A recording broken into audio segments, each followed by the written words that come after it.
Good afternoon, Lego fans, and welcome to a very special episode of Brick Hall.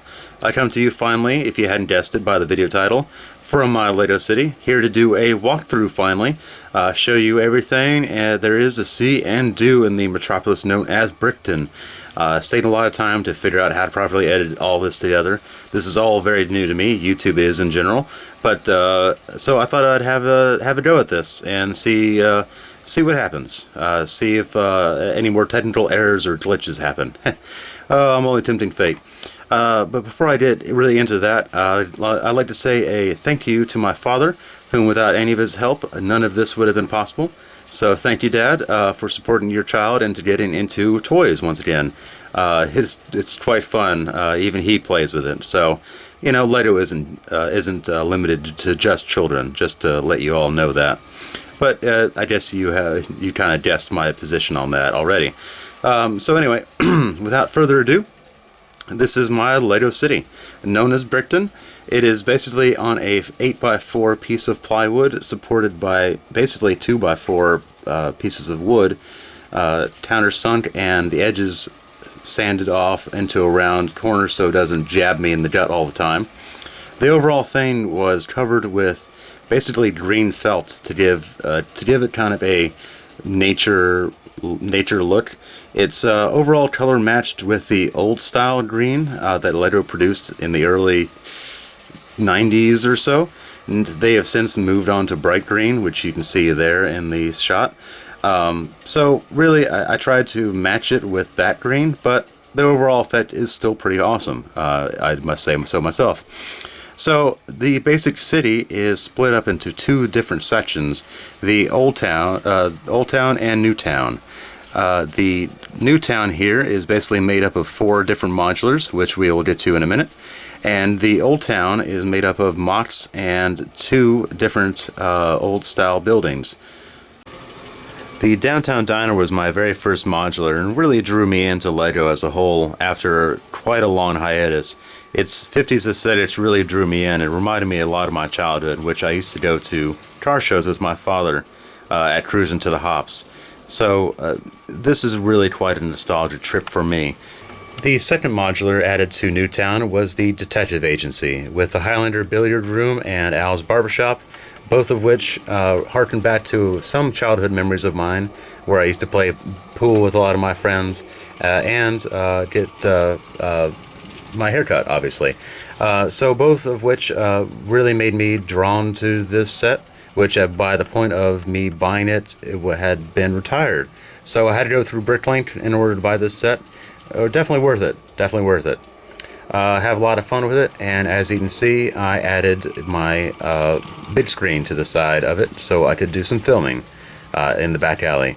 The whole reasoning why I had a back alley in the first place was because I had wanted to have as much space at the very front of my buildings to put the base plate for the roads down, and in order to do that I had such limited space on my shelving that I had to scooch the whole thing forward on this back base plate, which required me to get rid of the back alley, cut it back as much as possible. I believe the diner is only about, I don't know, 18 studs thick, wide rather.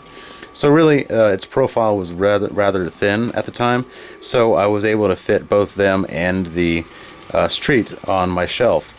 And then once the Detective Agency was added, that too was added with the back alley.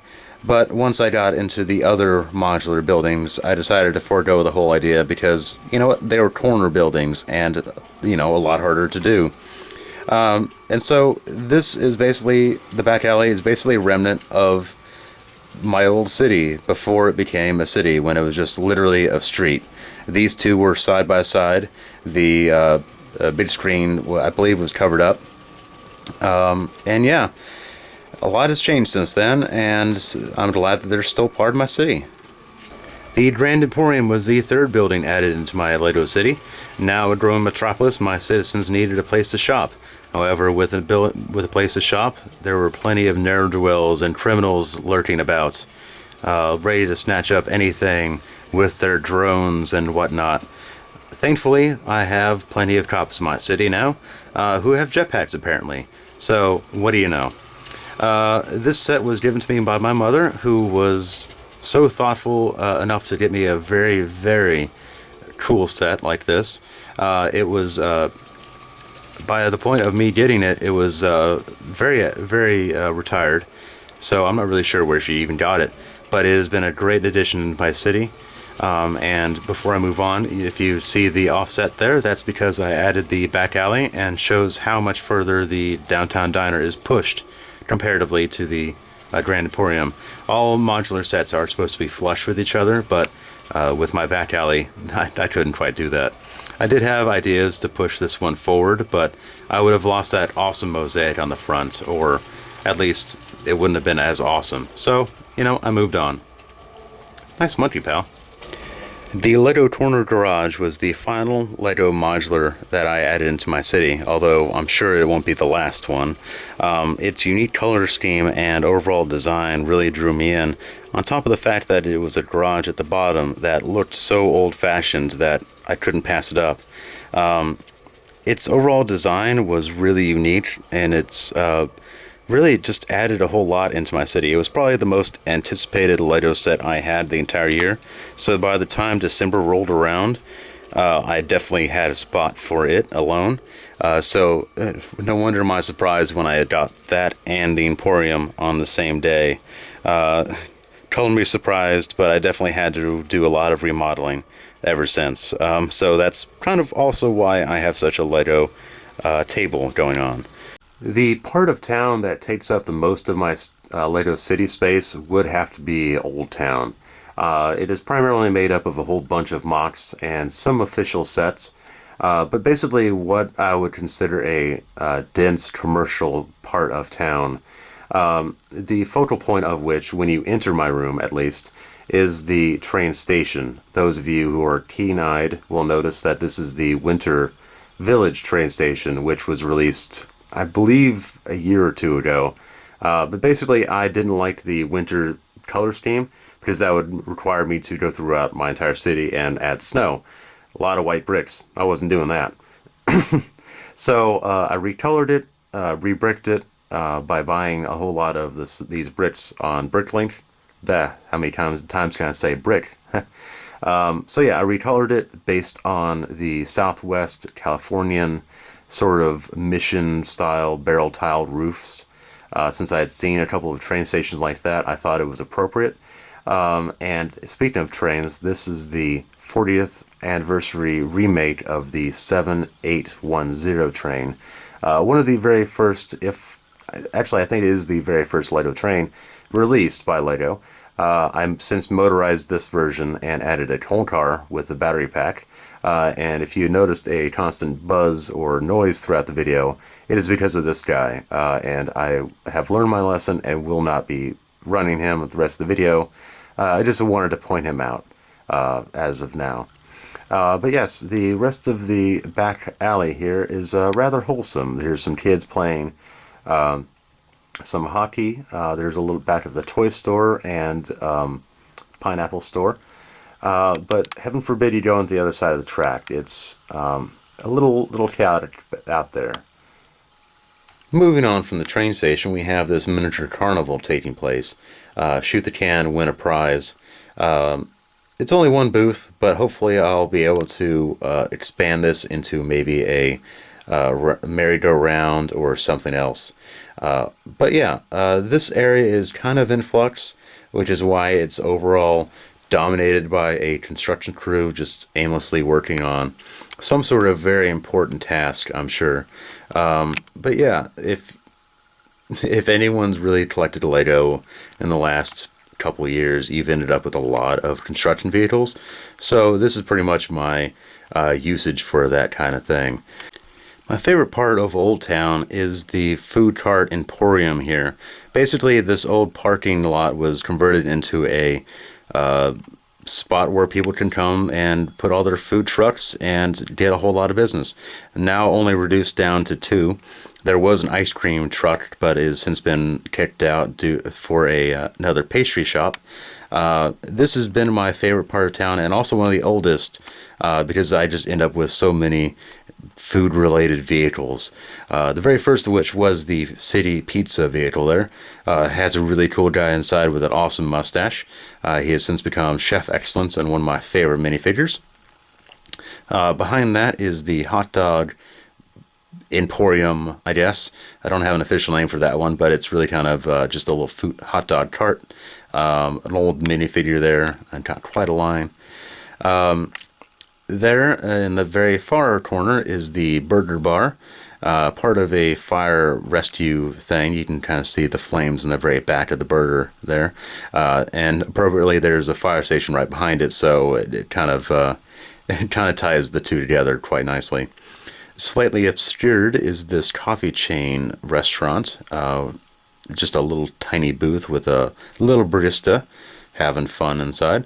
And then there's a slush ice next door, a non-alcoholic slush ice, but there's still somebody who thinks they're having a good time, but they're not. This was part of the Hidden Side special buy up to a certain point, a certain amount, and then you get this for free thing. So I'm not sure how many people ended up with this thing, but it's a very welcome addition to my food court area. Also, a very welcome addition was this gift, which was a little pastry shop. Basically, this kind of the same thing as the coffee place, but it just sells a whole lot of nice pastries and donuts and things, and always has quite a line throughout the day. Oh, and there's a little sign that says, "Careful of bananas." Now, why would it say something like that? Oh, careful, Emmett. One of the only official sets in Old Town is the Fire Control Center, which I was able to get in its entirety, thankfully. Vehicles, building, and all, but in a very dusty state. So I restored it to its former glory, and now for its grand opening, there's a whole regiment of firefighters, old and new and young, here to christen the new fire station, new old fire station. But they're all ignoring the chief, who's desperately trying to get their attention for a photograph. I guess it's not going to happen there, Chief. Everything basically on the whole building is original, but the grounds are not. I basically added that sign, and I think it adds quite a lot to the overall set. It doesn't detract anyway. But yeah. On the other side of the street of the fire station is the grocery store, which almost every one of my citizens go to day in and day out, including Superman there. Moving along, we have the pineapple shop again, a totally legal venture in the state of Washington. Next to that is a toy store, which is a Creator 3-in-1 set. I thought it was appropriate to have a non-Lego store in a Lego city. Because there's always so much Lego stores in Lego cities. But that isn't to say I don't have a Lego store. I actually have quite a large Lego store. Originally this started off as a tiny facade, which Lego actually gave you in one of their little sets. But I quickly expanded that into the building that you see before you. It has gone over many iterations over its lifetime, and right now it is a giant white square Lego brick building, so I think it's really kind of fun. Moving on to the side of the Lego store, we see this oversized Lego brick, which originally was on top of the very first Lego store I had, but I needed it for a decorative thing, and so I won't end up with a rather blank wall. But moving on up, we see a party for myself. If you're curious about that, check out one of my previous videos. But next to them is a billboard for SP. Now, I don't really know what that means, because this is one of my oldest remaining Lego creations to date. At the time, I would create little Lego buildings, little Lego cities, in kind of micro scale, I suppose, and pretend that I was Godzilla going through and destroying everything. So I'm really surprised that anything survived. That said, this was pretty much an entire chunk, just kind of bounced around in my Lego bin for about 20 years. Every time I would brush past it, I would refrain from taking any parts, because well, out of respect, I suppose. So when it came time to make a city, I decided to give it a space of honor on top of the Lego store. One of my favorite places to go when I was a kid was the movie theater. So I knew when I made a Lego city, I would have to make a movie theater at some point. That had evolved from a small outdoor garden movie theater to a little rinky movie theater to now a full-blown two-floor movie theater, which really is one of the largest buildings in my Lego city. Just about as tall as my modulars. I'm sure once I finish the roof, it'll be pretty close. But I'll be doing a full review and detailed overview of this building and my other mods and other things in my city, but I just wanted to give you a quick overview for now. On the new side of town is this modular rendition of an old Lego set that I got kind of piecemeal through a thrift store. Missing quite a few of the pieces, but I was able to salvage enough and make it into a modular to fit into my city. It's next to the tracks, which is rather wild. Only the bravest can be out here. Of course, there is a private cell out there just for those who are that bad in my Lego city. But yes, so moving on, we have the park. This park is one of the very latest additions of my Lego city, but by far one of the oldest ongoing themes of my city. Overall, the park has taken numerous shapes and sizes over the years. At one point it was two parts, one part for kids, one part for adults, but it has since been combined into one massive park. All thanks to Leslie Knope here, who was able to strike a chord with everyone and get it built. Of course, it's in the very back of my Lego city, next to Fabuland Corner, the little Fabuland, as it were. This is actually probably the only section of town which will have non-Lego minifigures kind of populating it, just mainly because I like this kind of scene of new Lego minifigures interacting with old Fabuland figures, and just them having a grand time, just having their own little place for once. This came from numerous brick-linked orders that just so happened to sell Fabuland things, and so I just eventually had enough to make a little building, a little home for them all to stay in, and decided to put it in my city. Thank you folks for joining me on this city walkthrough. I do plan on making more of these videos in the near future now that I've figured out the format. But until then, please subscribe to my channel and like this video, and I will see you next time. Bye!